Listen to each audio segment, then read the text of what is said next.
We are live.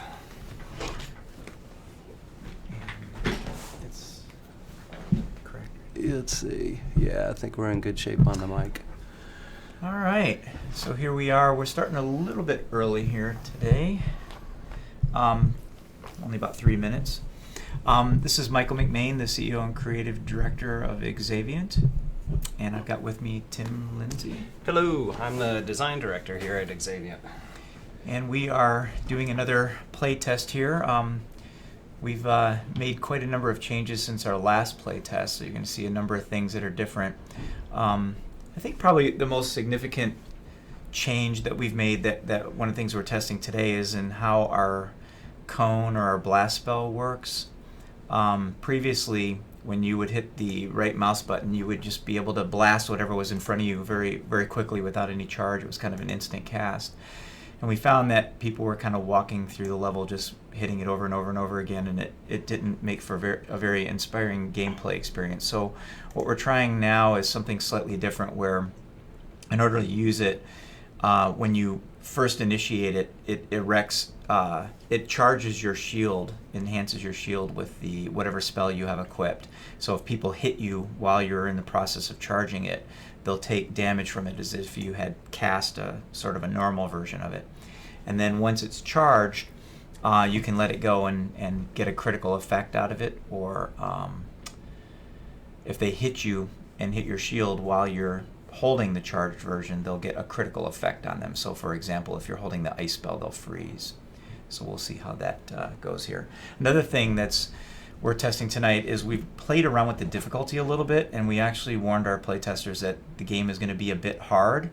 So we'll see how they fare with this. Yeah, these first couple of encounters have been thinned out a bit so that everybody has the opportunity to burn through a few folks, collect some loot, and has some ability to do some crafting if they do die a little bit further on in the level. So it'll start with them moving pretty quickly through these encounters, and then we're going to start seeing a little bit more intense combat. Especially when they get to these ranged guys here, because they hit pretty hard, don't they? Yep, they do. You will see a sort of a very quick prototype effect when people are using cone spells. The entire screen will shift a color. That's to give some feedback that that you've chosen to use the defensive mode of the cone, and it is it's prototype. We put it in purely for this playtest, so it is not final.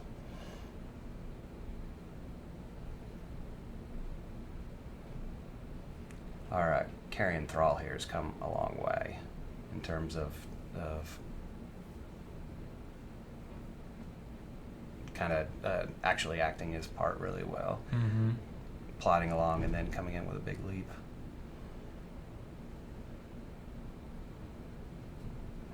Let's see. What do we got? So primarily ice, and then fire and fire. I think we're going to put our straggler on lap 6. Okay.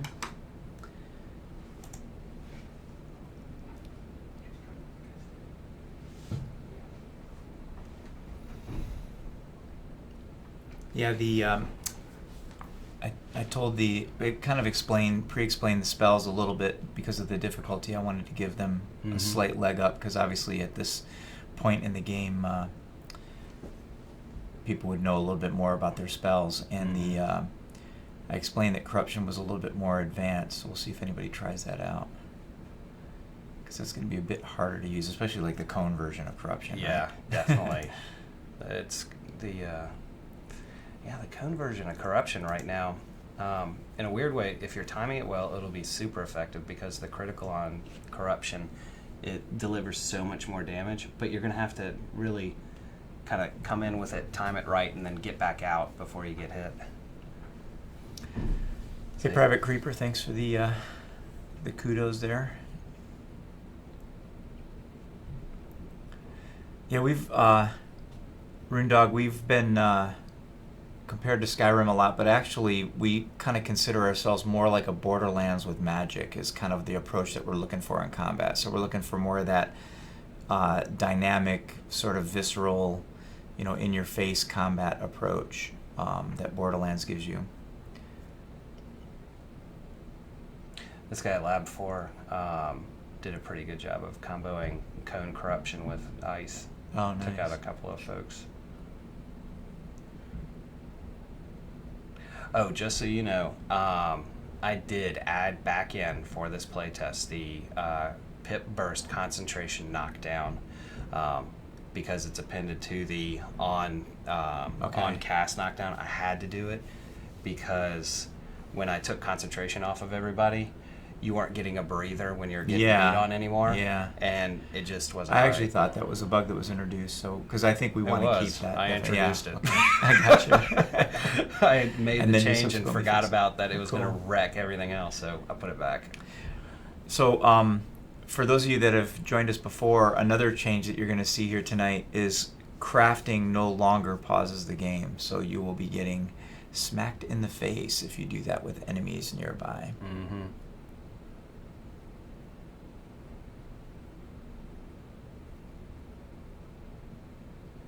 Oh, we also have... Yeah, we have shield drops in now. Yep. Mhm. Which, with this level, the way I have it set up right now, I found that the for me anyways, the quick shield is a lot more effective. The stout shield is just false security. Yeah, Like, 'cause a couple extra hits, right? Yeah. No.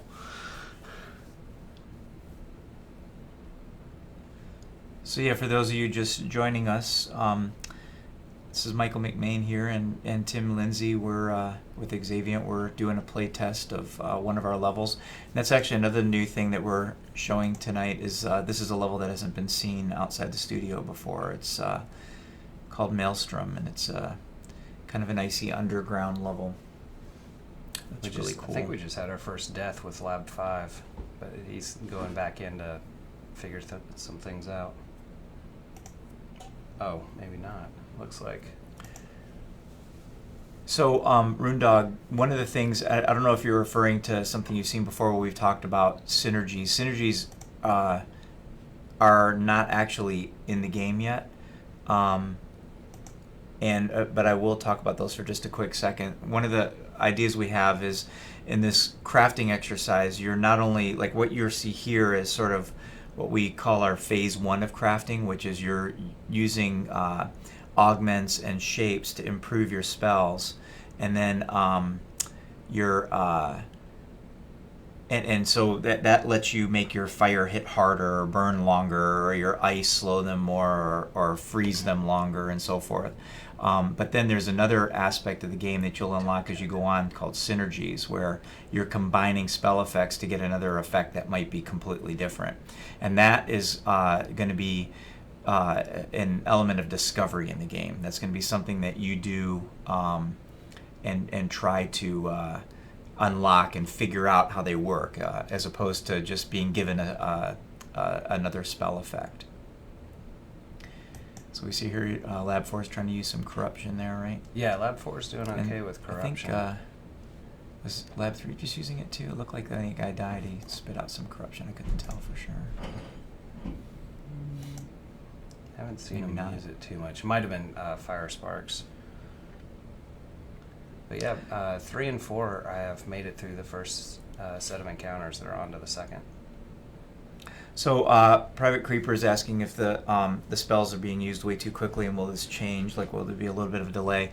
If you mean like the speed at which the player can cast, we haven't done any balancing yet as far as what our vision is of how fast you can cast in the beginning of the game versus mid-game versus late game. But one of the things that the dial that we're going to be playing with as you go through this is how quickly you can cast. There's no such thing as a mana bar in this game. So you can spam your spells fast. That is something that we do. We allow it, sort of something we built into the experience. But in a lot of cases, you're getting a better result if you intermix fast casting with deliberate casting to combine forced critical effects with normal With hits. the deliberate, you mean like charged attacks? Yes, exactly. Yep. Yeah, big key to all this is that when you hit the button, we expect the player to always have feedback in some offensive or defensive effect. So, so the timing component of it is sort of instead of a mana bar, it's really all about how well you're using your time in combat and space. Obviously, how well you're using the cover setup and the arena setup. Right. So we got another one down. So Runedog is asking if we have any plans to look at classical spellcasting, mirror image, teleport, haste, that sort of thing. So Runedog, that is where that lives in the synergies in our vision. So our spells are very basic. We have just a very limited number of spells that'll be in the game. However, the synergies are where you're going to get something like a summoning. So there's not going to be like a raise dead spell as an example, but what there would be is you build one spell, and then you build a second spell, and how you build them determines how they interact together, and then using those two spells in combination would cause a dead person to rise out of the ground and fight on your side. So it's more like you discover how to raise dead with your spells as opposed to we just give you a raise dead spell. Private Creeper's asking if there's going to be other weapons in the game like besides magic. No, this is a pure magic-based game, and we made that decision for a couple of reasons. The principal reason was my vision and what I'm trying to achieve with this game is to show what it's like to be a very powerful mage, because typically in games that have magic, they're trying to balance the magic against other things like a sword and a shield or a crossbow or something. And because of that, magic is really actually always toned down. It's always brought down to the level of the other things. So I wanted to show what it was like to really just be an epic mage that's and all its power and all its glory, so to speak.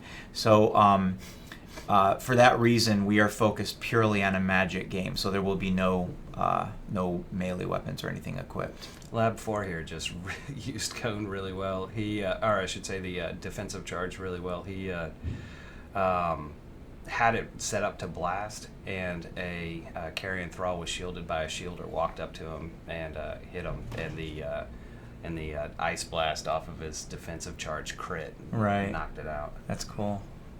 Yeah, Bloody John saying he's glad too because he's sick of magic being limited because of warriors. Yeah, Yep. I kind of feel the same way, And I trust I played games where I've played other classes, but mage is typically my preferred, and I always find myself saying, "Okay, come on, why are you limiting me? Mm-hmm. I should be more powerful than this." Exactly. Well, also from the perspective of the Borderlands with magic, these are our guns. Mm-hmm.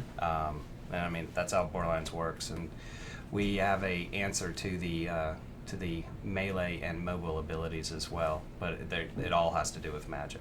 Yep.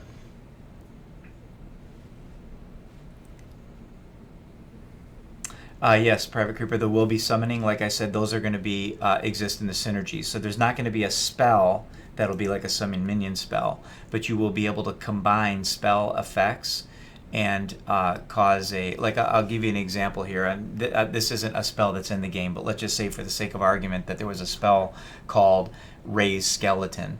And the way Raise Skeleton might work is you use the corruption spell, which is infecting them with these insects that kind of eat their insides, with a delirium spell, which is a spell about controlling their mind and making them go berserk. And if you build those two spells properly and you combine them properly, meaning you get a critical effect on both of them back to back, then when that target dies, a skeleton crawls out of the ground and fights on your side.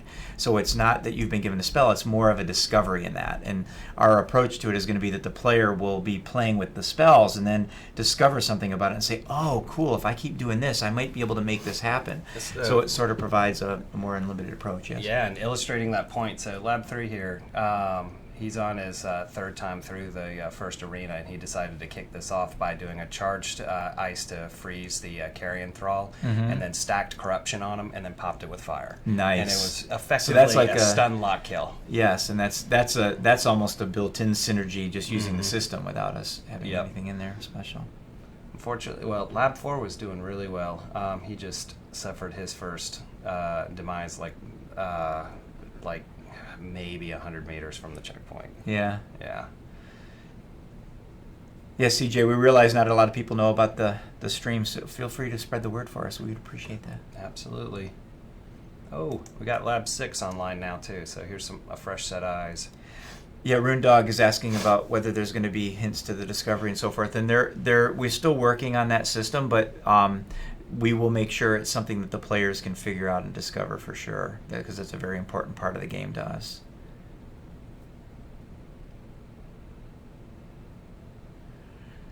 It's Melora saying that Bratato told him about the stream before, so he came over to take a look at us, and thanks for that.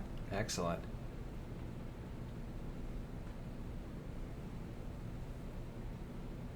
Let's see how our comboer over here at Lab 4 is doing. And Private Creeper's asking about how long minions will stay around, and a lot of that is still not completely solidified. We're still working some of those details out, but they might live for a certain amount of time or have a certain amount of hit points. There could be different options there. The entire system is highly configurable by the player, so we just sort of the alpha period for this product will be us figuring out what the min and max values are, but all of the spells and the synergies can be heavily modified through crafting. So, those answers are tough right this second. I think Lab 4 left a carrion thrall behind him alive and he doesn't know it. Uh-oh.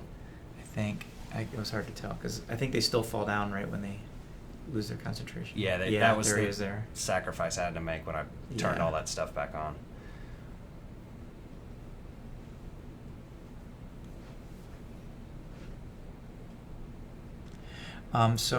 FJ223 is asking what the ratio of open world to dungeon maps is going to be.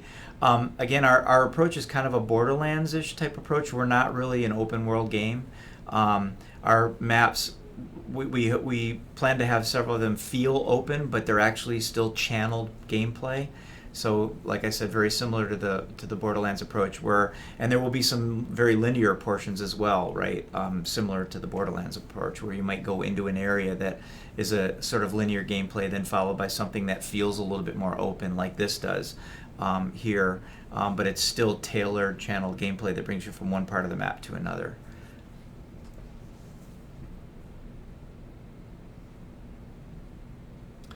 So Private Group is asking about what other kind of spells there are. So we've only actually released to the public 5 spells right now, and that's Fire, Ice, Lightning, which are sort of the bread and butter, Corruption, which is in this, and then a spell that we're currently calling Gravity. I don't know what name it'll have when we ship the game, but so that allows you to lift enemies into the air, blast them back from you, and that sort of thing.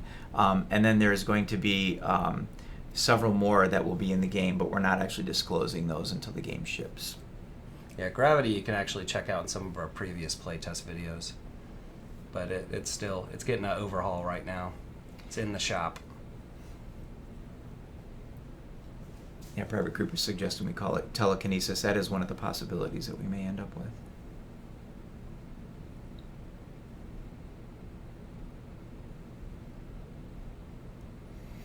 When I told the playtesters that this was going to be kind of hard, I mentioned Dark Souls, and several of them went, yes!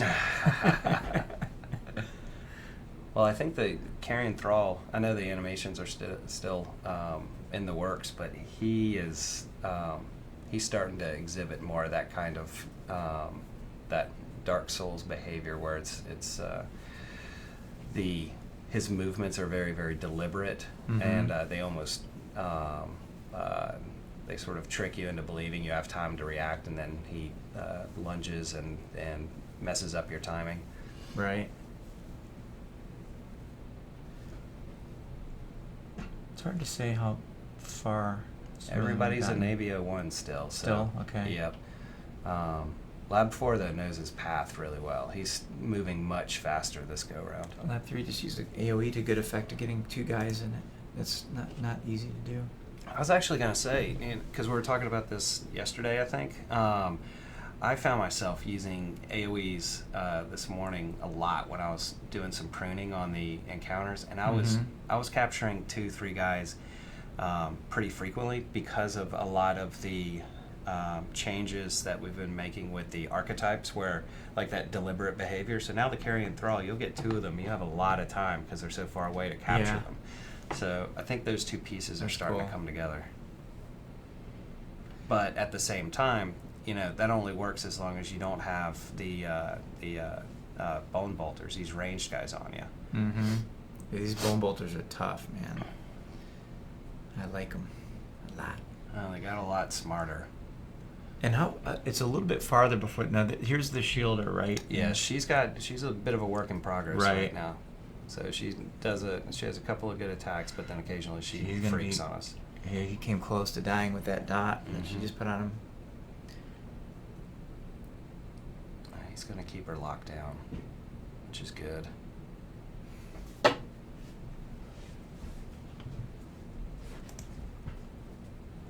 It's funny, Lab 4 really likes his close range cone spells. So CJ's asking if there's going to be a beta prior to launch. We haven't determined that yet. We'll definitely do a beta, but we don't know how we're going to do it exactly yet.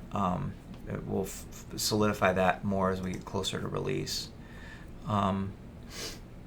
It's Melora's pointing out we have a misspelling in one of the labs. It says LSB instead of lab. Oh. That'd be my fault. I type fast and...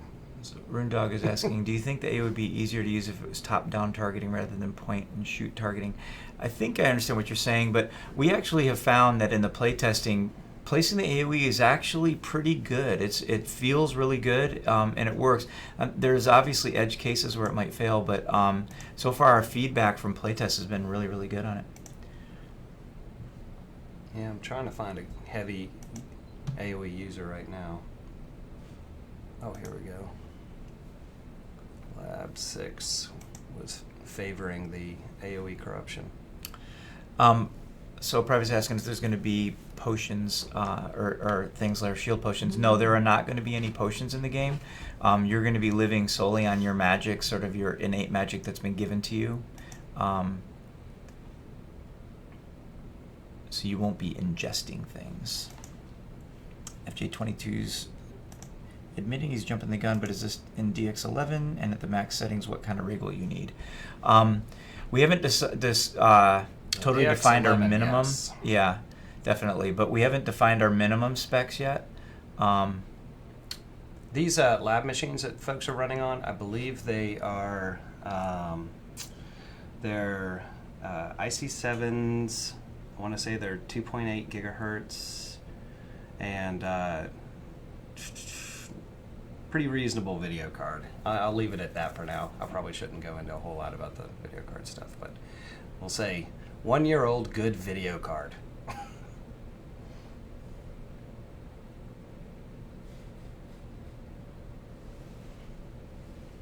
Dorasouls is asking if you can get a copy of the game to work on while he's in for review.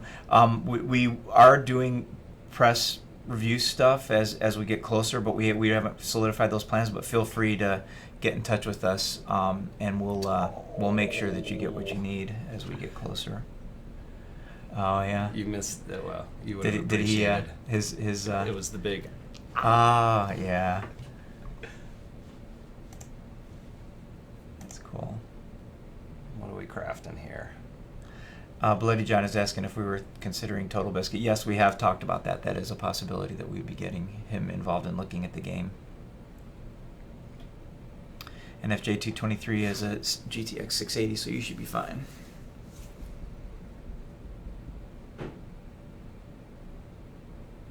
Oh, Lab 5 is getting close. He made it to a health shield pip. Yep. Don't shoot it, eat it.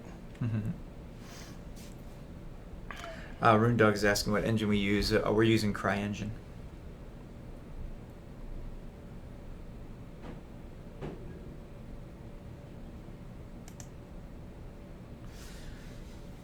So Private's asking about our spells. Really, right now we're only talking about the 5 spells that that we've announced so far, which is the Fire, Ice, Lightning,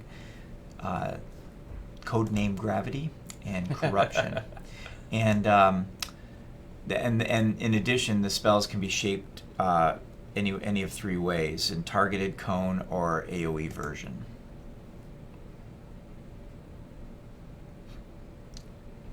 So The he's pest let, is. he's let the he's grown up a bit. Lurker- Yeah, he's leveled twice and has got a green. So this guy's probably worth talking about, right? Yeah, he definitely is. He's a work in progress, but he's on his way. So this worm that you see here in Lab 3 screen, this worm is an interesting thing that we're doing here. He's an enemy that is a neutral enemy, meaning he'll fight both a player and he'll fight other enemies. And if he kills an enemy and that enemy spawns loot, the worm will eat it. And then after he eats it, when he's digesting it, the loot is improving as he's digesting it. But in order to get it, you have to kill him. And the more he eats, the more powerful he gets. And he can actually get to the point where he's virtually unkillable, or he can one-shot you. So if you let him eat too much, he's going to kill you. And our kill scenario is similar to Dark Souls in that when you die, you go back to your checkpoint and everything is respawned, which means you'll lose that loot that he has been digesting. So it's a kind of a mixed bag. But Well, one of our QA guys this morning when I walked in said, "Hey, this worm's a blue and he's utterly unkillable. I've been wailing on him for like 20 minutes. Is he supposed to die?" It's like, well, he will eventually. yes. So I'm going to knock out a couple questions here. The Pest is asking if you can use weapons, and no, it's a magic-only game, as Private mentioned. Dark Souls is asking if the spell combination system is similar to a game called Magicka. It is in a sense, but it's not as necessarily as like transparent as Magicka, meaning that in Magicka, you throw your fire, you throw your stone earth spell, and you get an effect immediately. In ours, there's going to be a little bit more of discovery and work in unlocking them, and everything doesn't necessarily synergize with each other. So it's not quite as flexible as that, but it is similar to that approach. So Private Creeper's asking about or wishing that we could make dungeons for others to play on. That may be the case. We on release we may not have that, but we do plan to support modding. Mm-hmm.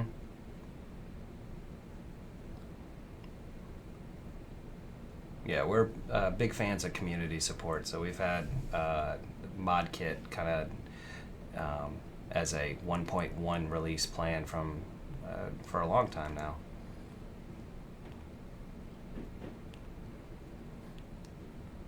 Oh.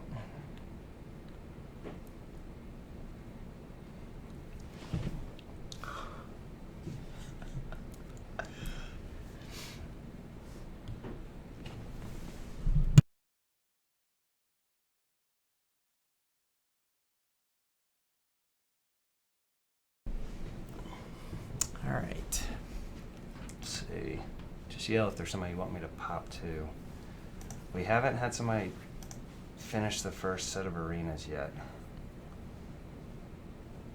But I believe this is going to be Lab 4's golden run right here. I've got confidence in them. So Private Creeper's asking about a spell like an Acid Rain or something. So the one thing I can tell you is keep looking forward to the synergies, because that's where you're going to see that kind of stuff. We have I guess we can talk about one synergy. Which one do you want to talk I about? always like the so we are prototyping a lot of synergies. It's a very sort of creative process. And one of the ones that one of our gameplay engineers came up with is a combination of one of our unreleased spells and lightning that creates a cloud over the head of one of the NPCs, and lightning bolts fire out of the cloud, stunning the NPC. But the best part about it is when he's not stunned and he's plodding around trying to reach you, the bolts that hit him chain to anybody around him, and so that's kind of the spirit behind most of the synergies. That was really, Lab 4 just did something really cool there. He took out that shielder and he did it with an AoE frost first, a freezer, then ran up immediately in her face and did a fire cone, finished her off with a couple targeted fires, and then turned around to find a carrion throw all shielded behind him and went back to kill it. He's having a look at it. He's untouched and heading up to the pit lurker. He's making his progress. Pit lurker's already agreeing. Uh-oh. You better kill that stuff quick. It's a good thing I killed the summoner out of here, because before... And do we have it set up now? If you kill them, the loot goes to you. No, so no matter who kills it, he eats the loot because it's next to him right now, right? Right now, yes.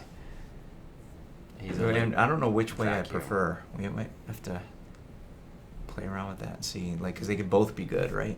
Well, I mean, there's an argument for early game and late game for that guy. Or two different kinds of worms, one that do one that does another, because obviously if he eats any loot, he's harder automatically. And so we need to think about, I mean, since he's demon class, and there's a lot of late game demon class stuff, that might be a good way to handle him later on. So Private's asking about synergies because he wants to explain them a little better, and I'll do that for everybody because some people may or may not know what I'm talking about there. So the idea behind synergies is, let me just take two spells as an example, and I'll just give you a sort of a brief example of a synergy. Let's say, for the sake of argument, that I have a fire spell, and then I have, let's say, a gravity spell, and I build these two spells in a certain way. I build my fire spell so that it has a very, very high damage over time component, and I build my gravity spell so it holds people for a really long time. When I use these two spells specifically together, meaning I force a crit or charge my spell, that's what you see when people are holding their spell for a long time. They're charging it up to get a guaranteed crit effect out of the spell. So when I force the crit out of a fire, followed by forcing the crit out of the gravity in the way that I've built them, then what might happen is the ground opens up and some dark entity from the underworld comes up and eats the creature and pulls it underneath and does 4 times damage. Like, that might be the example of how a synergy would happen. But that synergy isn't an automatic thing. It's going to be a process of you crafting your spells and then using them in the right way to enable that synergy, and then you have it at your disposal once you've unlocked it. So that's kind of how it goes. We will be playtesting some synergies when we start prototyping some of those, and we'll Twitch those, so you'll get a better idea of what we're talking about there.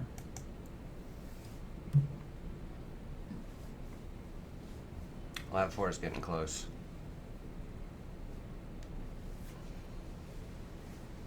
All right, so now he's going to go through the double pit lurker.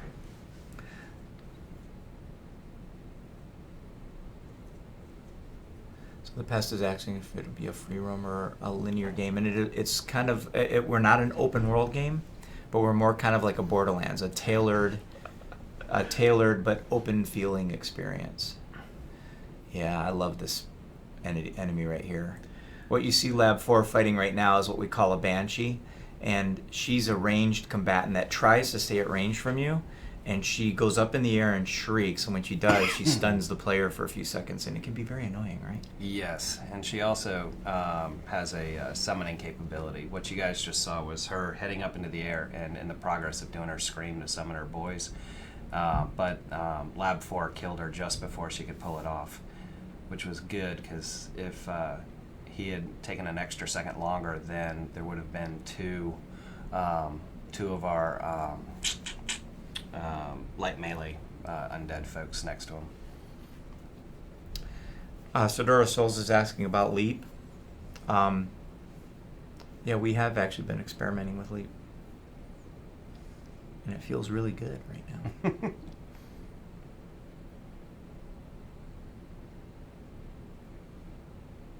Oh. You take them out fast. So, Lab 4 stacked up a bunch of corruption, dropped the fire on them. So, Jamamuga, I guess is how you say it. He's referring to the underworld guy I was talking about. That was a made-up example, just so you know. That's not actually going to be in the game, but we will have a good variety, I think, of things that look a little creepy, maybe on the edge of creepy for somebody that wants to be necromantic type of approach. Mm-hmm. But we'll also have things that are more sort of forthright and for the person that wants to feel more like the White Wizard type of approach. There we go. Got him. No, he went underground. Oh! Yeah.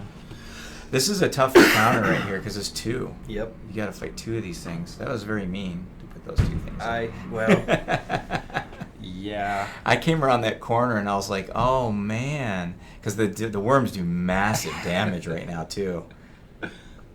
Oh, but corruption's a great spell for those guys. That is awesome for those. He has it pretty well figured out. He's Oh yeah. 5-6 stacks fire. Boom. Did he get him? No, he didn't get him. He went underground again? That was a first phase worm, so he should be able to kill him if he does that again. Oh, now this morning, Jim actually. No, that's a good move to try to go past them. It is a good move. Jim made them much more mobile this morning. Ooh. Oh, he's leaving them behind. He's like, forget him. Oh, he's gonna kill him from back there. No. Look, he's making it to there. There you go. Checkpoint. So he said, "To heck with that worm loot. I don't need that." Jim just texted me. Told you I fixed their teleport. All right. Let's see how we're doing with some of our other guys here.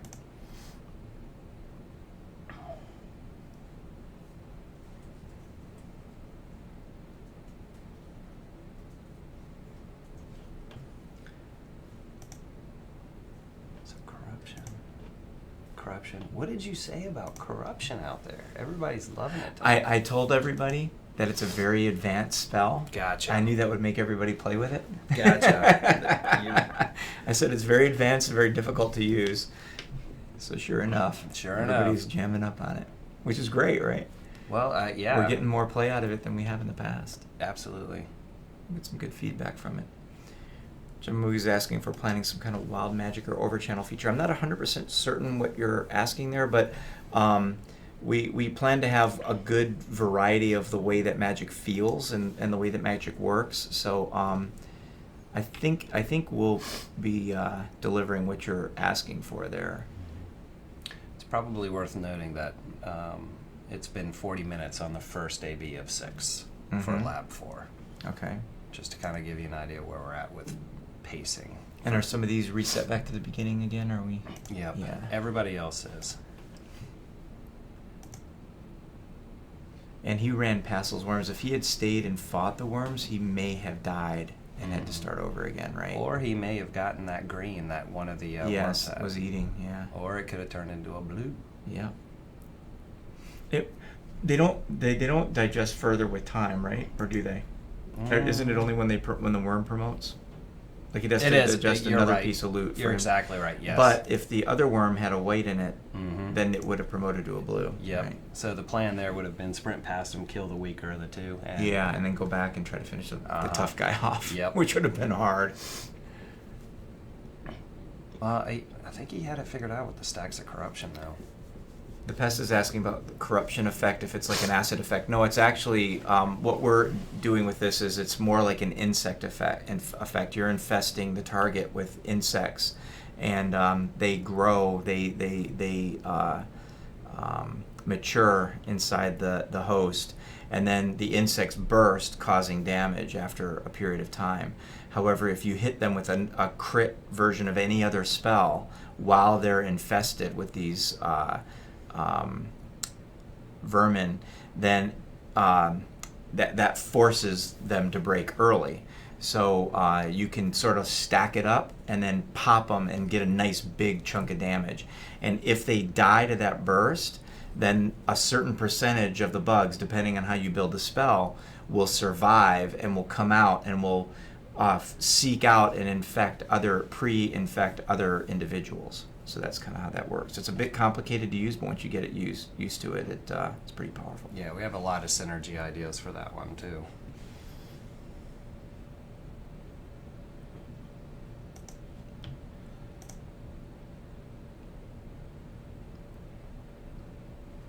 So Dora Souls is asking about the story. Kind of just to give you a very, very quick sort of peek into what we're doing with the story, the idea is that our main character has been given this amazing power from this individual that we call Roth, who is a person that, if you imagine every great leader that's ever been in history has secretly actually been the same man perpetuating himself through the ages, trying to perfect humanity, trying to bring order and a sense of things to life in the world. That's who Roth is, and Roth empowers the player with this magic and allows him to cast spells in a very unique way compared to the way they work in the rest of the world, and then you run off doing amazing things with them.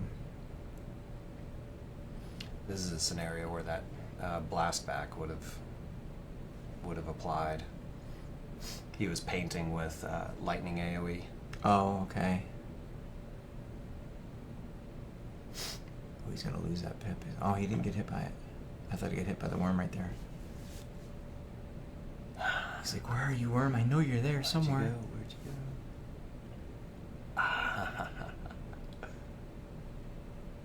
go? Uh-oh. Oh, this isn't good. It didn't draw. That's no good. Josh is liking the fact that I used infestation for corruption instead of impregnation.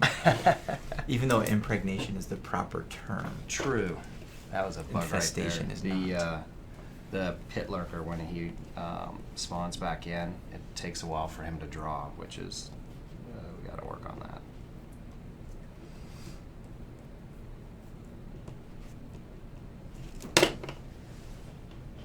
All right.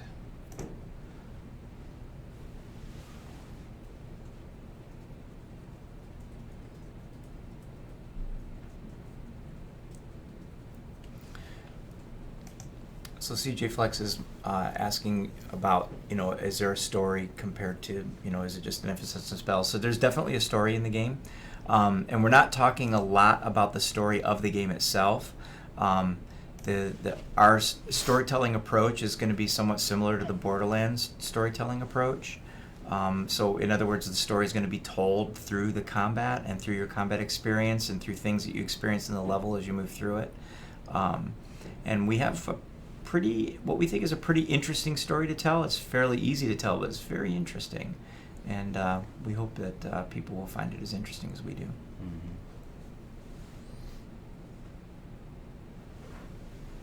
All right, there's another bug. I got to fix the position of that crystal.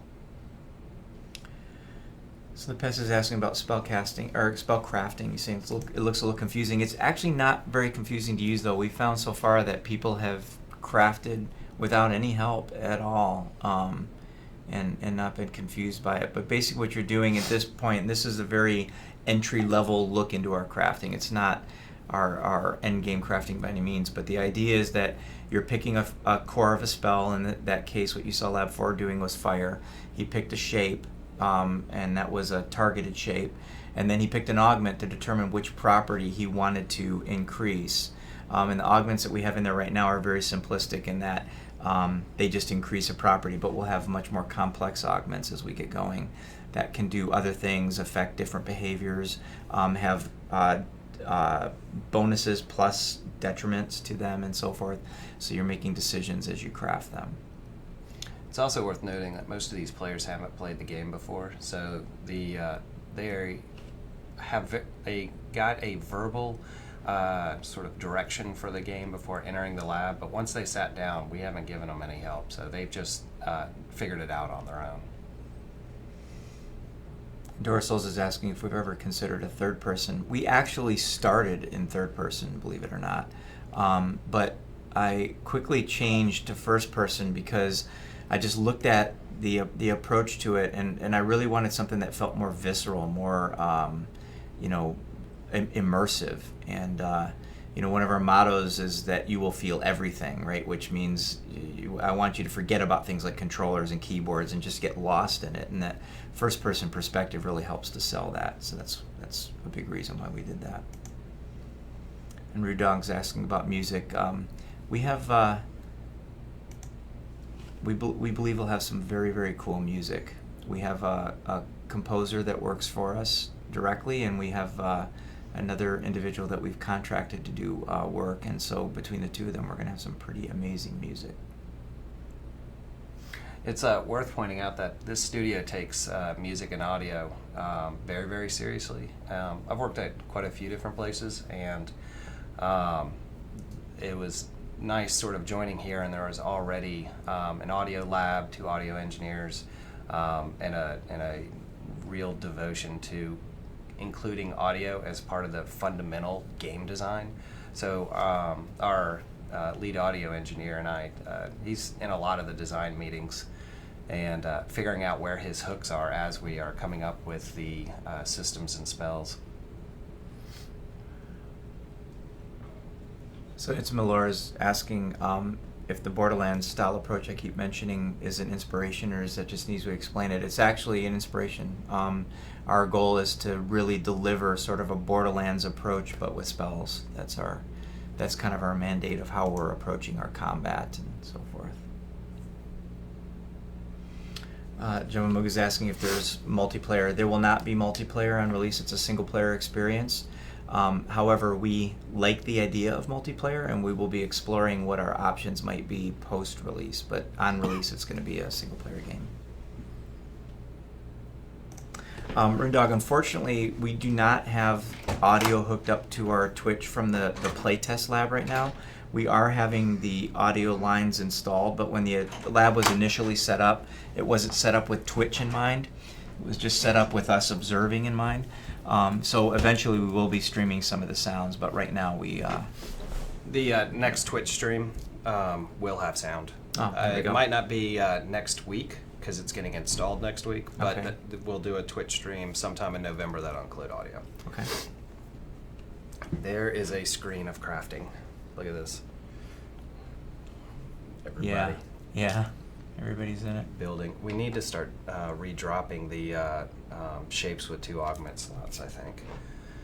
I mean, I think we're just getting to that point where you have to go back to building more.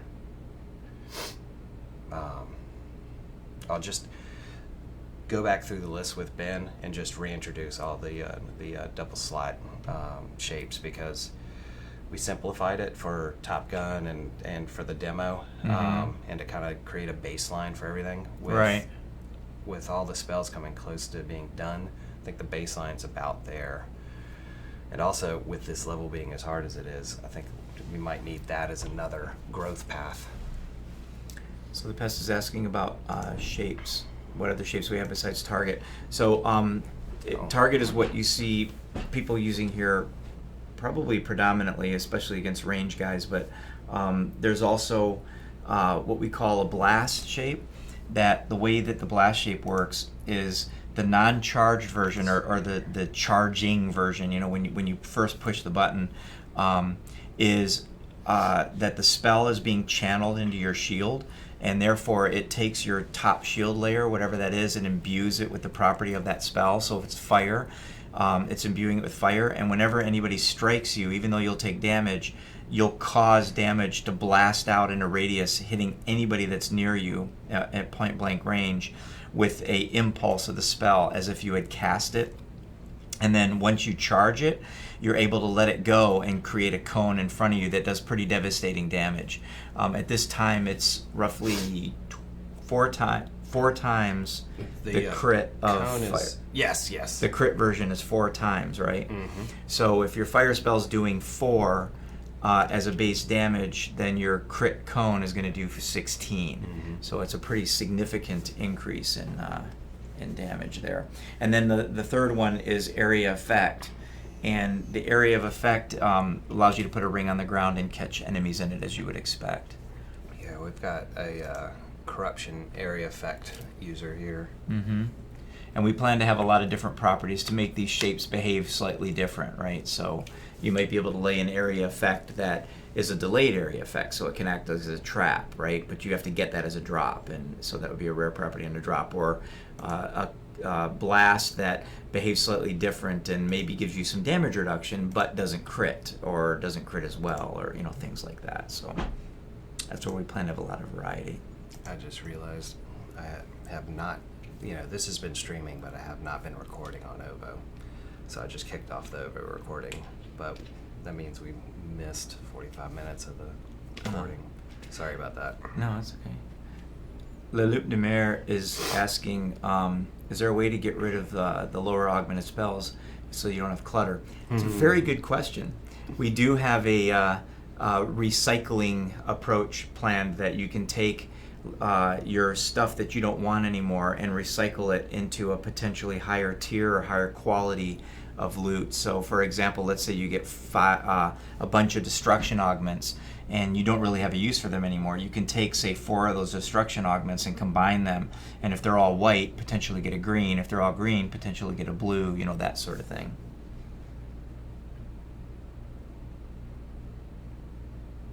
So Dorosos is asking what happens when you finish the game. Our goal with this game, so we've got a few inspirations here that are worth mentioning. If you look at one of them is our approach to combat and how the combat feels is a Borderlands approach. It's the way that the levels are laid out, the way that the enemy encounters are created, and the way that we expect you to interact with them. That's kind of our goal that we're shooting for there. However, our approach to difficulty, or how you go through the game, is kind of more like a Dark Souls. Our approach to the way the bosses work. It's about a real tactical approach to combat. Unlike Borderlands, we have things like crowd control. So for example, if a guy is up on a high hill and he's shooting at you and causing a lot of damage, you might want to freeze him for a long period of time while you do with the enemy that are below. So you might end up building an ice spell that'll freeze him for 12 seconds to give you a massive amount of time to deal with other people. So that allows us to make a more tactical approach to battle. But as far as a loot-based game, we look at ourselves more like a Path of Exile or a Diablo 3 type of approach, where you have a very rich, deep approach to loot. So the idea here is that when you finish the game, which may be somewhere in the neighborhood of, let's say, a 15 or 20 hour experience, depending on how fast you can play, there's potentially another couple of 100 hours that you could be spending building your power, dealing with bosses that are much more difficult, have much more challenging strategies associated with them, and so you're experiencing the game over and over again in that way. That initial playthrough time too is highly variable in that we have we have a lot of square meterage to cover in terms of levels. And the way we balance the encounters drastically changes how quickly people move through the game. And so, like I was saying earlier, we're close to an hour, and this is 1/3 of the map. Right. And this is one of our smallest maps. Exactly. So when that guy says 15, we're not agreeing. Yeah, so it's really going to be hard to tell what...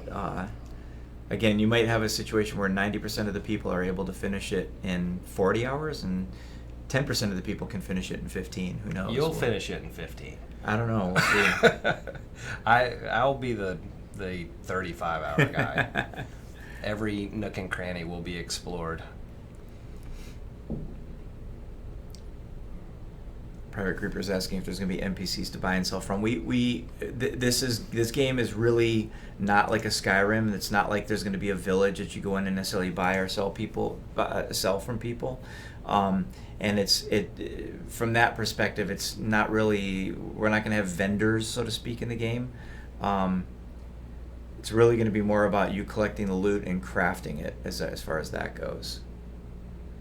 And so, to that point, what we've built in is, instead of the economy being based around you working with other NPCs, the economy is all about what you manufacture, what you collect and manufacture, through loot synthesis, and through burning up old spells and building new items with them. Yeah. Runedog is asking about backpedaling and whether it's an issue. I think I know what you mean there, what you're referring to. The one thing that I try to keep in mind here, and my vision of spellcasting doesn't necessarily mean that that's the only way that there is to play this. You know, although I'm the creative director on this game, I'm trying to make something that allows people to play it the way they want to play it, right? So if somebody wants to be in your face, charging forward, you know, taking everything head on, sort of berserker play style, they can do that. If they want to be more tactical, more methodical in how they do it, they can do that. Or if they want to circle strafe and cast like crazy, they can do that. Now, but my thinking is, the way I like, the idea I have of a mage is that I can stand and deliver, and I don't have to be running away from everybody. I don't have to be backpedaling constantly. But that means you got to spend a lot of time crafting your spells, learning the encounters, and learning how to overcome those challenges. So the goal is to deliver an experience that the players are happy with, and not necessarily force one style of play. Speaking of which, one of these days we're going to do a Twitch stream where it's Michael and I head-to-head on this map, and you can see two very different play styles. Yeah, that'll be fun.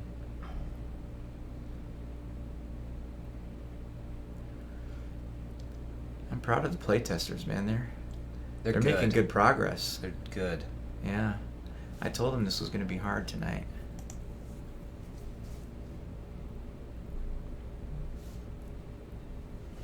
Well, it's interesting to see the difference between, we've got two folks that are really keeping their distance and relying on targeted and using that entire 40-meter cast range, and then we have other folks like Lab 4 here who has no problem. Right now he's using his AoE, but he rushes in pretty frequently, gets into the middle of things.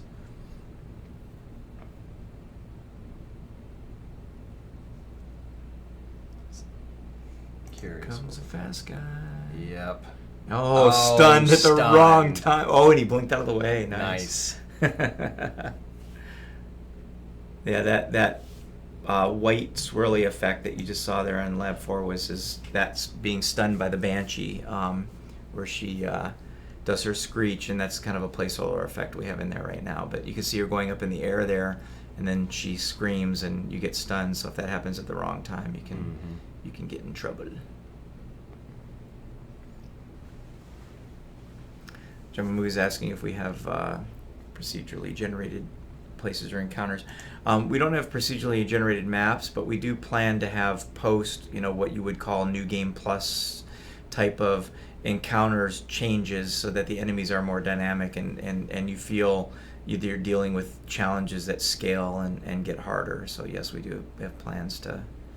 Yeah, the key there is the encounters are all built with a system that is that dynamically populates the world, but there isn't really anything that's procedural.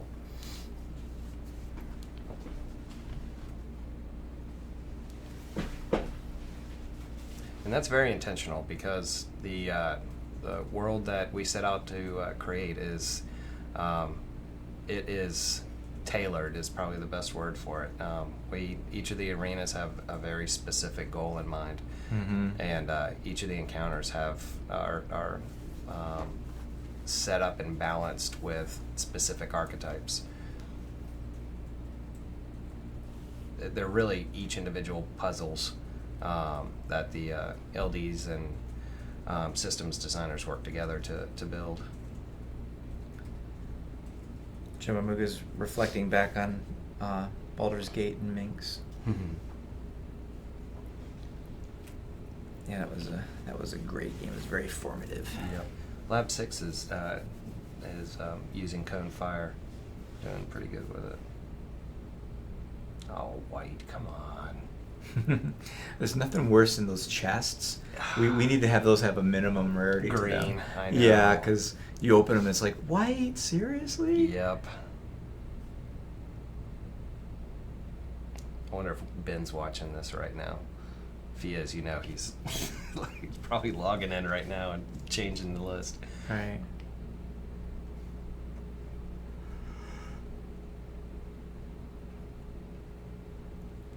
Dorsos is asking about the environmental type of interactions like you might see in, what do you call it, Bioshock, you know, that type of thing where there's water on the ground. And I don't know that we'll have environmental stuff like that necessarily. We do have some environmental that we're playing with right now. It's hard to say what we'll have on release, but again, the synergy system is going to be pretty rich with, you know, using one spell effect on a guy and then hitting with another one and causing something. Like the corruption example I gave is a really good one, right? You infect him with corruption, and then all of a sudden, while he's cooking, while the bugs in him are bubbling, you hit him with a crit lightning, and boom, he pops, right? So.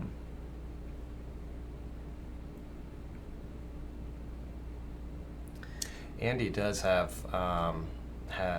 water interaction with lightning, ice, and then fire's canceled in water, and we have that implemented, but not balanced, so it's turned off right now. He's gonna die to that worm. Yeah. Boom. We turned it off. So much damage. They do. Inside and tried. It was just way too easy to cast lightning and have it arc back to you and kill yourself. So that's why it's kind of off for a little while. Right. Let's see what he makes.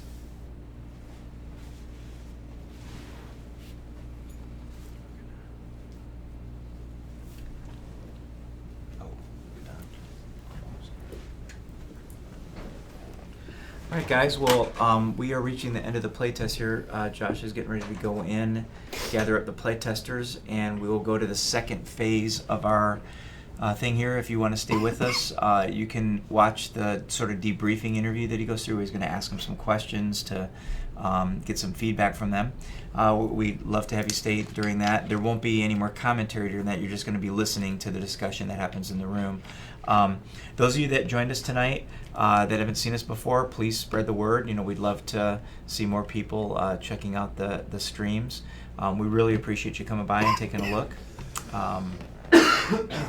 And Excuse me. Yep. So have a good night. All right, we're going to go ahead and switch that view so that folks can fill out their questionnaires. And yes, I'm going to mute this, and then it'll be unmuted in 5 to 10 minutes after the questionnaires, I guess, and then Josh will bring everybody in here. Yep. All right, thank you all. Thank you.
All right, so let's get going again. I should have had you guys wear name tags, so it's going to take me a couple of rounds before I have everything memorized. But hopefully that's not going to be too big of a problem. So I'm going to take notes on what you guys are saying on the laptop, so forgive me if it seems rude, but that's how I'm most comfortable, so hopefully you guys are comfortable too. To start with, thank you very much. I know a lot of you guys drove a long way to get out here, and then it was just to kind of get your asses kicked over and over again, intentionally by us. So we really appreciate it. Thank you for doing that. Obviously you guys are helping us with the development process and kind of establishing, what this game is going to be. It's supposed to be shipping next summer, so there's obviously a lot of time before then for us to kind of tune and tweak things. And so sometimes we specifically do experiments like this one to see, we want to put our crafting system to the test by providing you with a difficult situation and see if you can kind of start overcoming that situation with the spells that you craft. So that's kind of our goal, and a lot of my questions are going to be focused on finding that stuff out.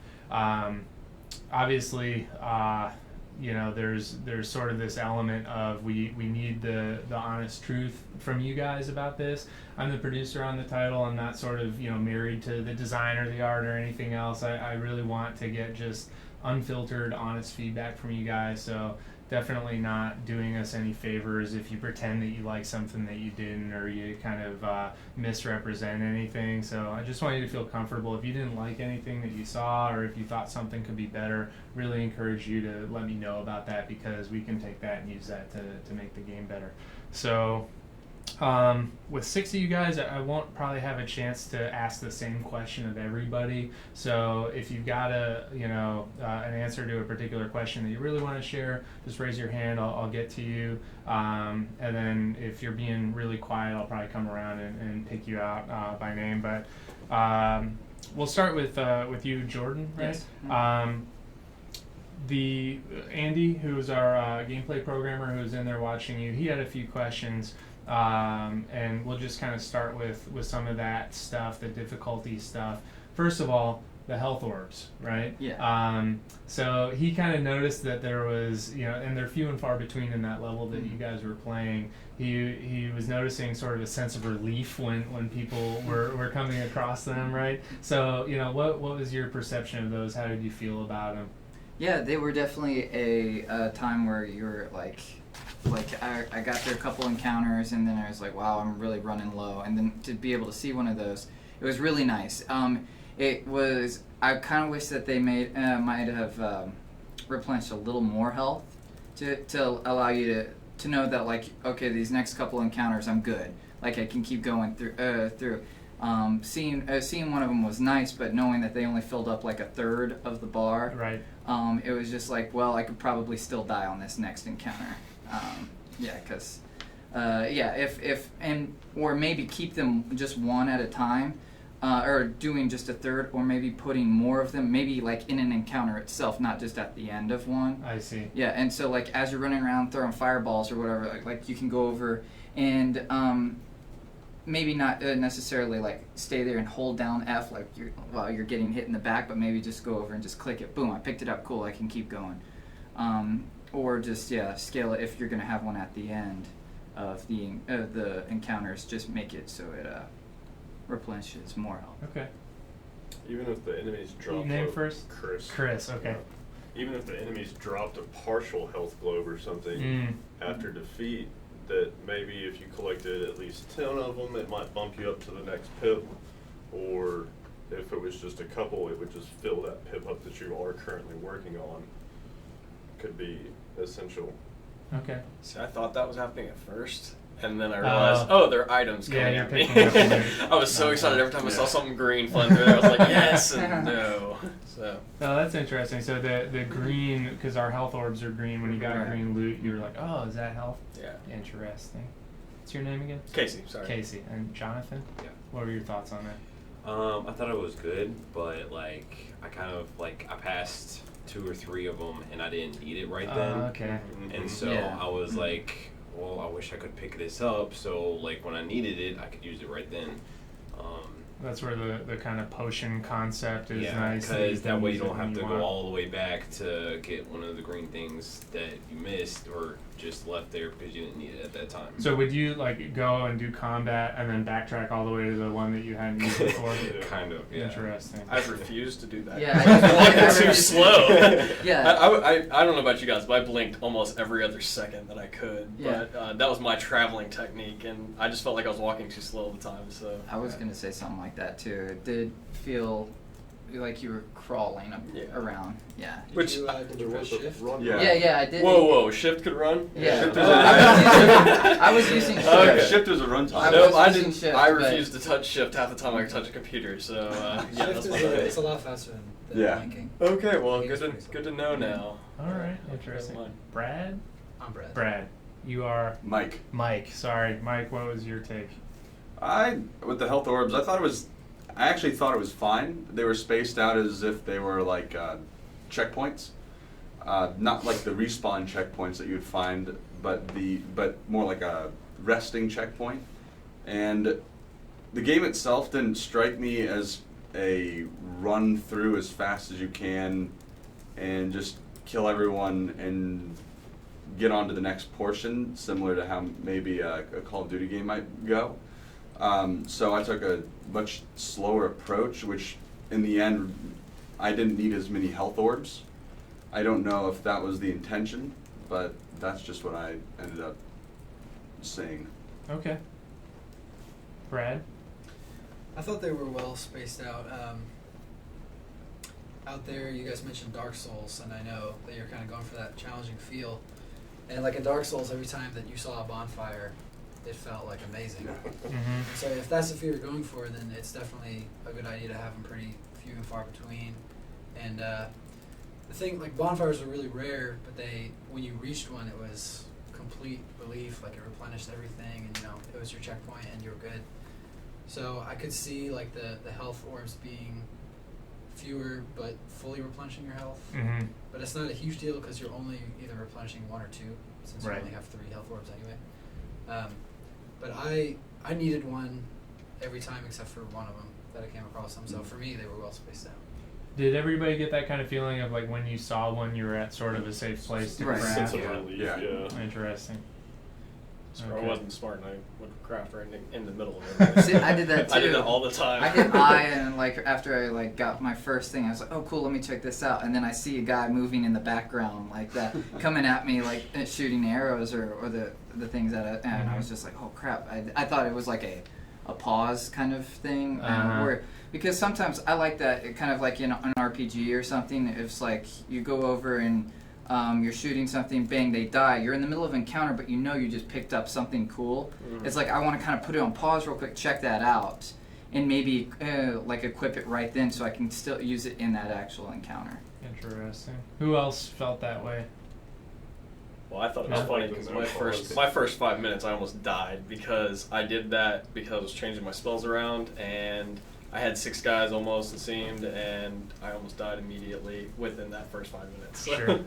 I thought it was great because it was a rush, and it made me figure out immediately that I could change my spells around a certain way, and each spell slot was different. And that's how I figured it out, was in the middle of that. I see. So it was fun. Yeah, and we've got a limitation in terms of the number of cores that you can have equipped at once, and so one of the reasons for not pausing is so that you can't sort of say, okay, use this spell, pause the game, equip a totally different set of spells, craft, Right, okay. Right. send out another one. But it's still, it's interesting to see what people's kind of expectations are for that. Sorry to. Oh, No, that's yeah, okay. no, I didn't see. I was just going to ask about that potion idea. Since you did say kind of potions, would you guys look into doing that potion idea? Maybe having a specific 3 slot of 3 different types of potions, or whatever you could do with potions. I don't know. It's in my notes now. Yeah, I mean, I That's thought all when you can said say. potions, that was like, oh, that'd be awesome to kind of refill those in that aspect. So. I mean, that's kind of what they're used for in a lot of games, but if we're going for a certain feel and pacing, Yeah. and we want you to solve a puzzle kind of with the combat, then you're able to sort of kind of cheat the puzzle a little Yeah. bit by having that stuff. So that's got to be a very conscious design decision, I think. Yeah, I was gonna say something very similar, but if you were to do that in some way, I guess if it was part of the crafting where you had to gather like several pieces and then craft them together to make a potion, and if that was challenging enough, then it could I work, see. but it could, it could kind of mess with that feel of how the health orbs make you feel when you reach them. If you had potions. Gotcha. I like Did- the feeling of the health orbs. Yeah, it definitely feels good in that that particular level when you get one. Did anybody find and equip a shield pickup? Yeah. Yes. Yeah. Who did? Shield. 1, 2, 3. I got Oh, a yeah. shout. 4. Yeah, a shout Okay. shield. I got a quick shield, but I don't remember using it. Oh, I okay. got a few different shields. Really? There was a quick shield, a stout shield, and there was another one that I got. It was a blue one, and I don't remember the name of it, but I remember it decreased the cast time that I had, and it increased the amount of hits that I could take with the shield. I don't remember the name of it, but it was the only shield I ended up using for the rest of the game. I didn't even know that was in the game. That makes me angry. I wish I had one. Right click, pick up something that improved your right click. No, your shield is really a separate thing. So those 3 sort of health pips that you have, that's really a shield system. The idea is that you're kind of like just a person, right? And your bracers are what imbue you with this ability to channel magic and do these things. And part of that is a shield component.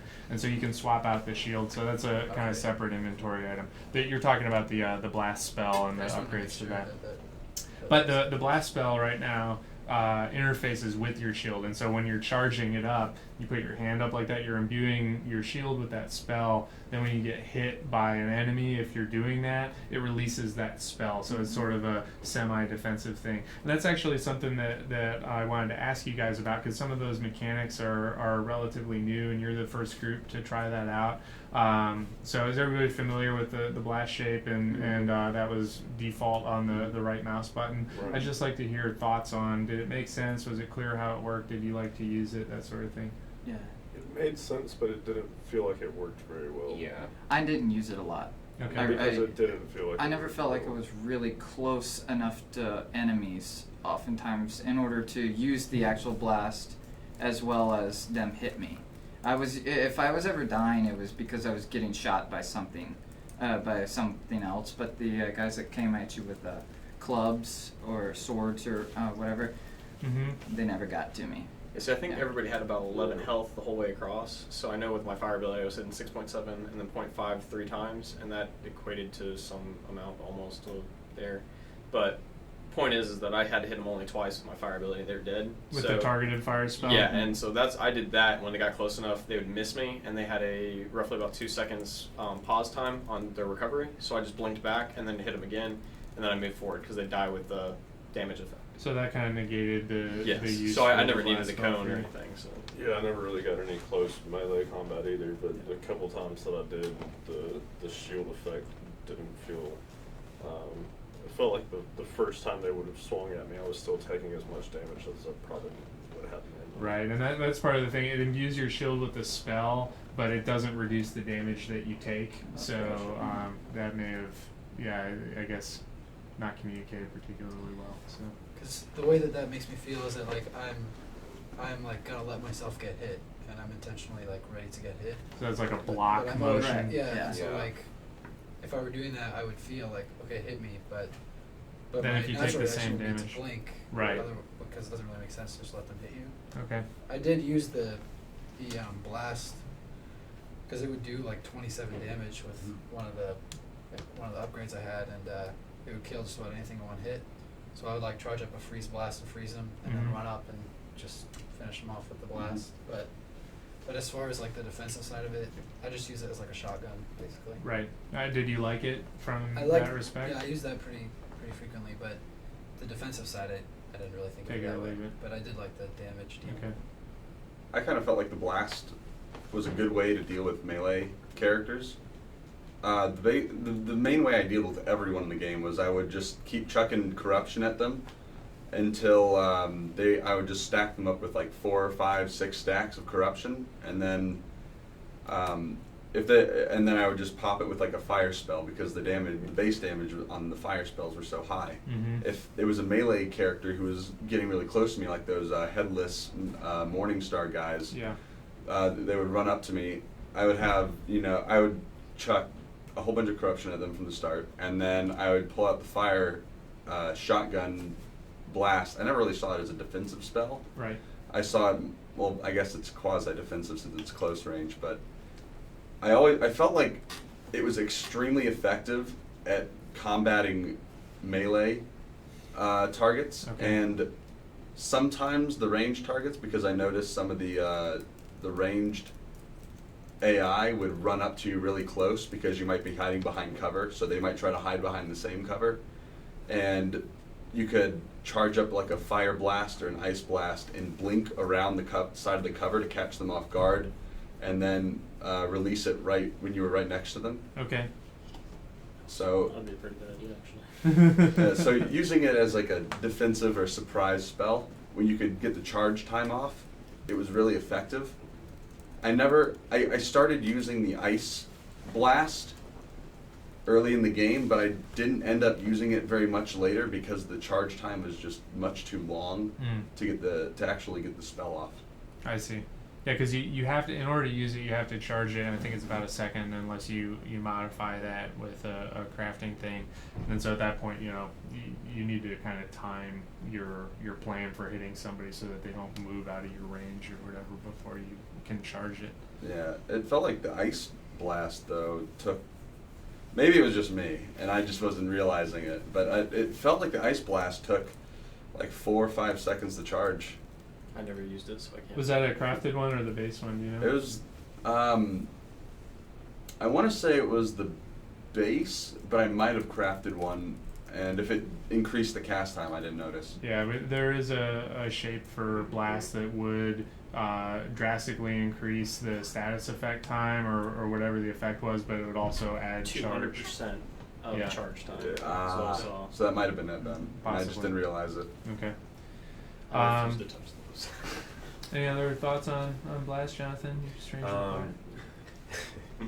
I liked it, but yeah, like for defensive, I didn't really use it. I mean, first time I used it, I was thinking, oh, this is going to be good because I'll just put up this shield and it will kind of help block me, but it didn't. And I was like, oh snap! I gotta get behind this glacier or whatever because I'm taking too much damage. Right. So the defenses, I didn't really like it, but yeah, for the blast, it did pretty good damage, I thought.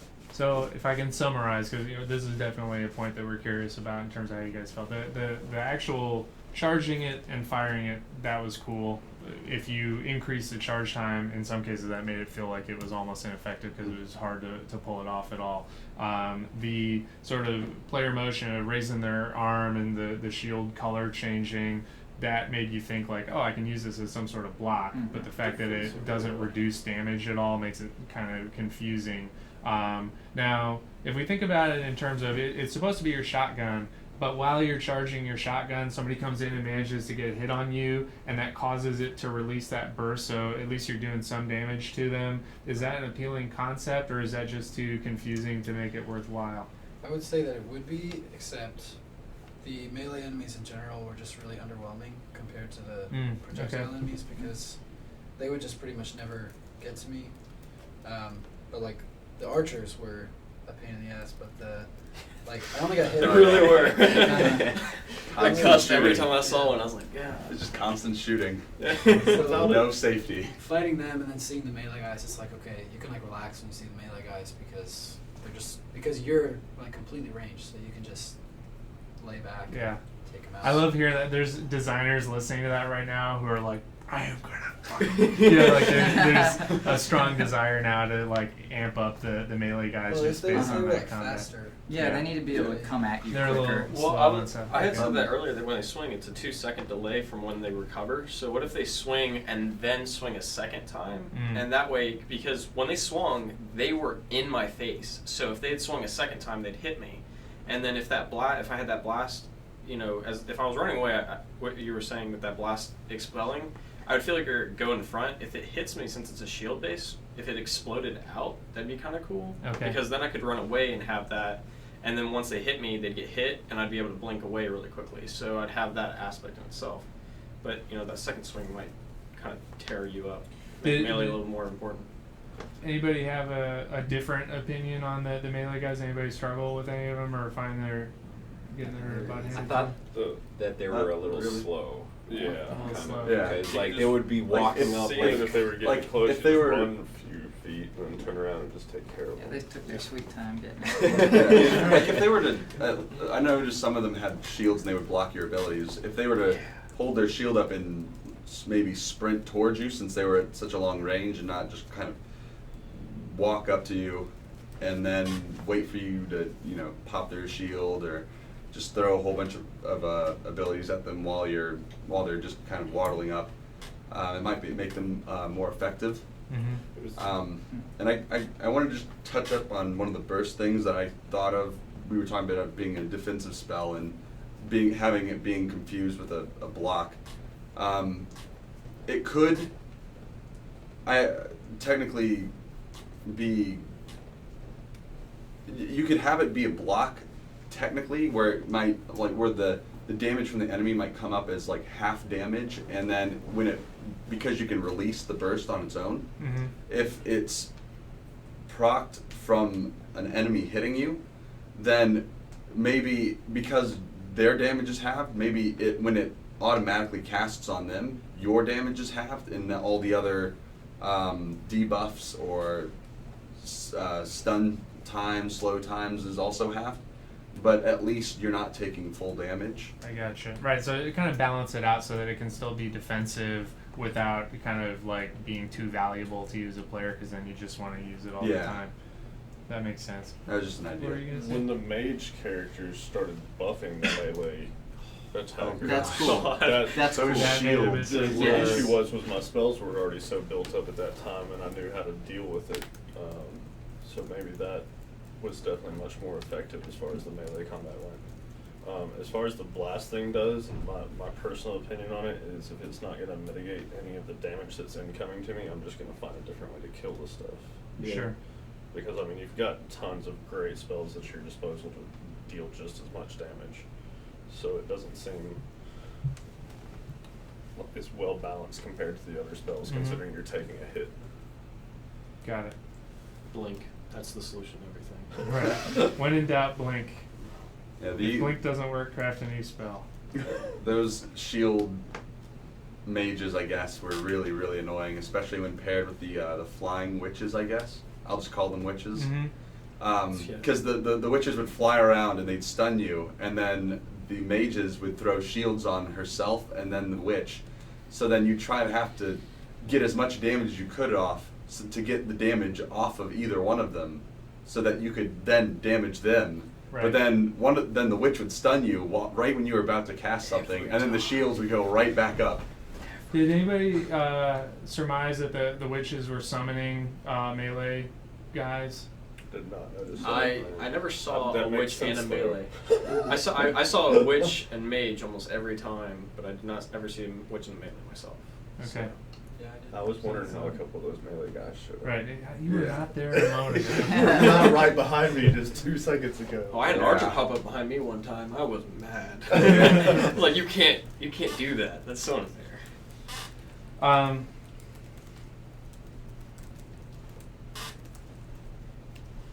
Oh man, it's already 7:50. So big question that I want to spend some time on is, the whole point was kind of, let's throw these guys in a really difficult gameplay situation and then see if spellcrafting can kind of dig them out of it, right? And so you're going to have to keep repeating these encounters, but hopefully you're getting loot as you do that, and then that encounter gets easier, but you make your way to the next one, and then that's harder, right? So that was the goal. I'm just curious, what did you guys feel like that was the experience that you had? That's exactly what I got.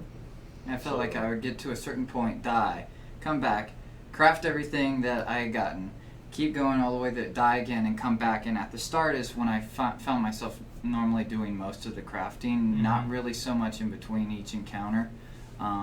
Mainly just because I was like, okay, cool, that one's on, what's next, kind of thing. Sure. And then I would, oh crap, I forgot to craft, but by this point I can't really do it there. But it was, that was cool. It was definitely cool. Well, what you were saying was like when you go back to start, you start crafting it. Well, I felt like like the same thing, but then after I would get past that point, I couldn't get past this when I would start crafting again. So like, Yeah. and because it would just feel safe, I would be like, oh, well, I just killed all these enemies. I can craft now and then move them forward. So. Right. So you're crafting as you go. Definitely. Are the things is the loot randomized? Pretty much, yeah. I mean, what you guys were getting was random within certain specs. Right. Mhm. Because I found that I was getting like blasts every time, like blast upgrades, and so it was kind of almost useless. You're kind of getting bad rolls. You had a whole bunch of stuff that you didn't have like, a use for. It would kind of just overlap, like. I noticed that at first too, or the shape that I was getting was always for the target ability, and so I was thinking at the beginning, I was like, oh, so I guess this is all I get, kind of thing, and I was like, when do I get? So maybe like to kind of introduce the player to that aspect, give them the first 3 things that they get is one of the targeting, one of the AoE, and one of the blast as well. Sure. So they know, oh, okay, so that's what this shape means, that's what that, just right off the bat, so they understand that. I was pretty much, like, I used blast a lot because that was all I got. You're kind of forced at the into it a end, little bit. I finally got a target one, and so I could finally. Really? So you played for an hour and you only got one targeted Yeah, shape? only one, and it was towards the end, and I was like, because that's like your main. I mean, that's. Yeah, see, I got all targets. I finally and got then an I got AoE 2 at the end, blasts, and I was then like, one yes, AoE. finally got that AoE. I got like I never got. kind of a mix of everything, I guess. Maybe I was just lucky. Yeah, I had a horrible time finding shapes. I also got a lot of shields. Yeah. Like I had like 7, 8 shields Are at the you end of it. serious? Yeah. The I mean, they were augments- most of them were the same, but I had got the one really good one that reduced the cast time on stuff. So I guess that was the only one that I really needed. Huh. I did have a question Yeah. about the synthesize part. Yeah. Like what I was just seeing is like I would just throw 4 random augments in there, hit synthesize, and see what came up, and it seemed like a lot of times it was just something that came up that was already something that I put in almost. Yeah, I don't know. That system is relatively new and not Oh, okay. particularly carefully set up right now. Okay. The idea is that it'll be fairly smart in terms of if you put in a bunch of loot of a certain value, then you've got a good chance of getting something out of it of better value, but Okay. you'll at least get the same value, and certainly you won't get one of the same thing that you just put in. Okay. So that's the idea, and of course the idea is if you get a bunch of lower level stuff that you don't have a use for, you can kind combine that into something right. that you can use. Okay, consolidate and Exactly. and just another question. I started using corruption and fire like as kind of combo thing back and Mhm. forth, So and then I good. saw something that was started synthesizing 1 out of 5 or 1/5 kind of thing. And then- Synergizing. Synergizing, thank you. Yeah, and I got to 4/5, and I never got to the full thing. I wanted to, and before the time ran out. I was so curious as to what would happen. So what? And I don't want to go into this too much, but we have talked about it, and mostly just because we don't have a lot of time. Hopefully, Yeah. you guys will come Sorry, back and yeah. play again and see it. But synergies, what we've gotten feedback on a lot is that people, like the individual spells, but they'd like more interaction between them. And so synergies are really about sort of, there are things that you have to unlock, and they require some work for you to unlock. But once you do, you can potentially put fire and corruption together in a way that's going to cause an effect that's interesting and different, and isn't simply like kind of corruption bugs that are on fire. There will be more creative ways, and so it adds an experimental aspect to the game, but it also incentivizes you to kind of grind on certain things and try out certain combinations so you can unlock these things. Okay. So that's the basic gist of the synergies. So you guys have given me a ton of really good stuff. I appreciate it. I want to spend the last couple of minutes that we have just getting general impressions, because we talked about a lot of the specific stuff and the things that we were specifically testing, but I want to know from each of you, is this a game that you're interested in now? And if so, what do you really like about it? If not, what are the things that don't really appeal to you? I guess we'll start with you and kind of work our way around. Yeah, overall I was really impressed, and I really like the style. Like it has vibes of a lot of games that I love, like Skyrim and Bioshock's Plasma's kind of feel, and the Dark Souls difficulty and gameplay style. So I really like that. One other thing, like a more specific thing, the area of effect spells, I found myself pretty much never using them. Like I just used it to test it, and I saw that it did like 2 damage when I did it, and I don't know if well, I never got any upgrades for them, so that was another reason. But Sure. I just found them. I found that like it wasn't very often that there were enemies right next to each other, so there wasn't a whole lot of reason. Like I was always better off using the target spell, and also with the area effect, like you do it and it's this epic like giant fire rain from the sky. 3 damage. Yeah, exactly. Yeah, so I felt really awkward because I'm like, yeah, and then it's like Ultimate AOE 3 damage. That's good. That's something that we're aware of right now, and we're kind of formulating some plans to improve it. So awesome, thanks. yeah. I just well, for the AOE spells at least, I just felt like the map was just too open to use AOE spells in just large quantities. Because not a lot of the enemies weren't grouping together very much, so I feel like it probably is an effective spell somewhere else in the game. But anyways, at least where there's corridors. Anyways, I like the game a lot though. It's a lot of fun. It's got a good feel. Casting and mixing different spells, sort of getting the feeling of creating your own kit of spell combinations, where you might use electricity or ice to slow everyone down around you so that you can use corruption to build stacks on enemies, and then just use fire to pop all the stacks, which is hilariously overpowered, by the way. Yeah, we were enjoying watching you doing that, but then you just ran past some of the worms. Oh yeah, because I killed them. I thought I couldn't tell when they died. Okay. So that's a pretty good excuse. So I thought I would kill one, and then I would focus on the other one. Then it would pop right back up again, and I just kind of said, you know what, screw it, and I just kind of ran past all of them. I was cheering for you, like just run away. Oh, that's good. Thank you. It was. I mean, everything except those worms, I think, were pretty easy to get past. The worms, the only thing with them was it was hard to tell when they died. And their ranged attack, if it hit you, did ridiculous amounts of damage. Yeah, I like it because it makes you try to dodge it a lot. It makes you try to watch them and dodge it a lot more. But it was hard dealing with them. I don't know if anybody figured it out completely, but they're attacking other enemies. Yes, leveling I loved up, it. and then collecting their loot.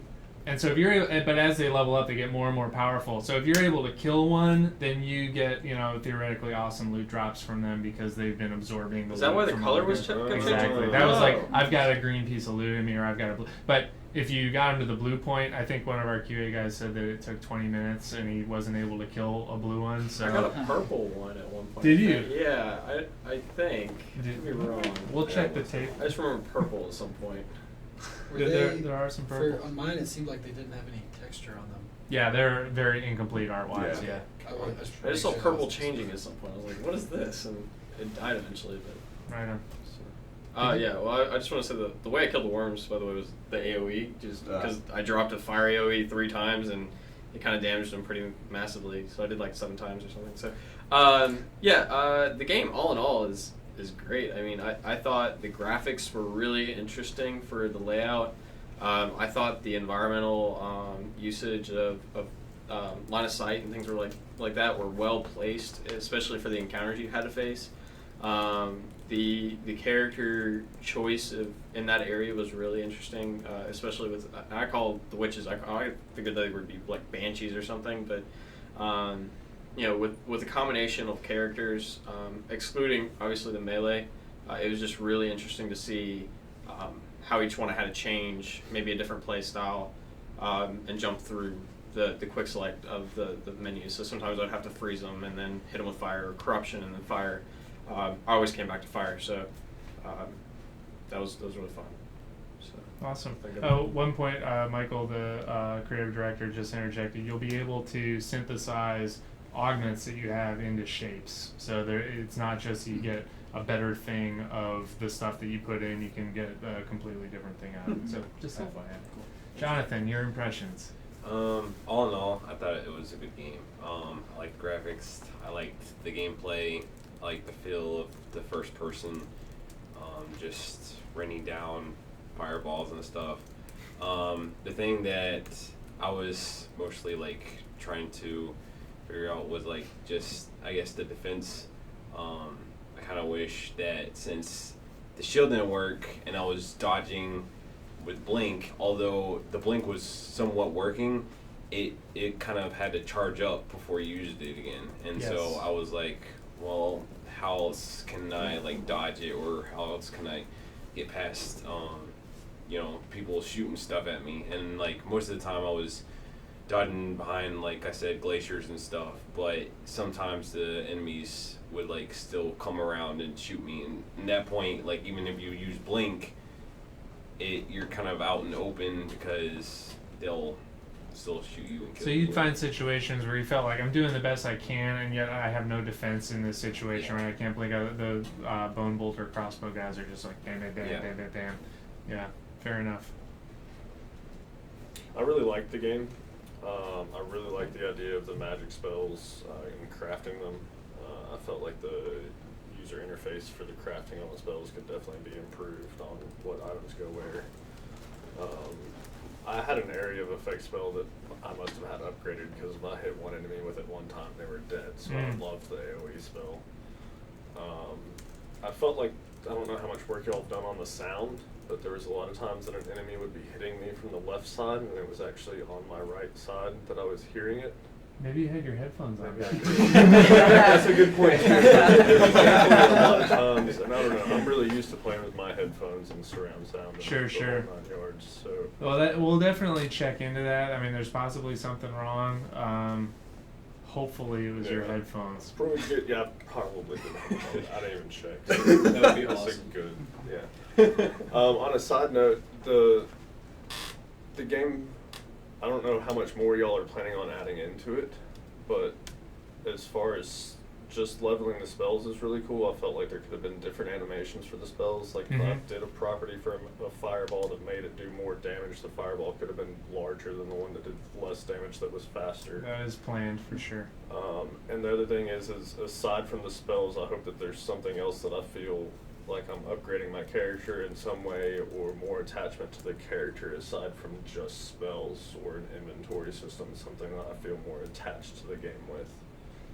So there's going to be a story, obviously. There's none in what you're playing, and we're looking for ways now. What you were seeing is, I mean, we're making some changes to those systems, but that'll make it deeper. But we're not, giving you hats and breastplates and stuff to put on, but we are looking for ways to kind of bring the character into the UI screens more, so you have that better sense of like, and they're, just as you make better spells, like we're changing and doing that stuff. So you saw a pretty good slice of what we're doing, but those aspects of adding the character to the game aren't there. But that's great feedback. I thought it was also interesting that there wasn't really like a mana pool that you were using for. Interesting in a good way. Yeah, I like it's that. I was good. so happy. I like that so Yes, much. It makes you feel like you're not limited and you can just do whatever you want. It really empowers the player. Mhm. And most games with Magic, you feel like you have to be conservative, or at least I feel like I have to be conservative, and it makes it less fun. So that was a really great way to do it, I think. Awesome. Does that sum it up? Yeah. Jordan, you want to? Yeah. What they were just saying right there, there hasn't really been a game that's come out yet that's just been purely spells. That's all you're doing, and that the fact that you don't have to worry about getting ammo or switching guns or something like that. You just have your spells that you're doing, and you never have to worry about running out is an awesome novelty that just hasn't been come out yet. And so I think you guys are really capitalizing on that really well right here. I playtested it a year ago at Siege. Yeah, and the thing that you guys have kept, which I was hoping that would keep going really well, is your level design. I actually got to talk to him, the main guy, I guess, doing level. Main guy? Yeah, the main guy level. Tell him he did a great job on the test that I did a year ago, and this one is as well as great too. The choke points were great. And just the encounters themselves, just being able to obstacles. I love that one area where it was you had like kind of the ramp that went up, and you jump down and you could get the chest there, and there's a short little tunnel. I loved getting on top of that and just like pew pew pew on everybody down there. And yeah. That's what it's all about. It's all about the pew pew. pews. But yeah, that was great, and the direction that it's going in is really good. Awesome. Yeah. All right, well, so we went over time. I apologize for that, keeping you guys here late. So I'm going to try and see if I've got it memorized. Jordan, Chris, Jonathan, Casey, Mike, and Brad, thank you very much for coming out. We really appreciate it. It was so much fun for us to watch you guys play, and hearing you guys talk about the game. You definitely got it and gave us a ton of really good stuff. So, you guys are informing us as we're making this game. You're helping us to do that. We hope that you guys all said, yeah, I want to come back and do this again sometime, because there's going to be a lot more to come, and we definitely need more help from guys like you. So thanks again. Playtest is over.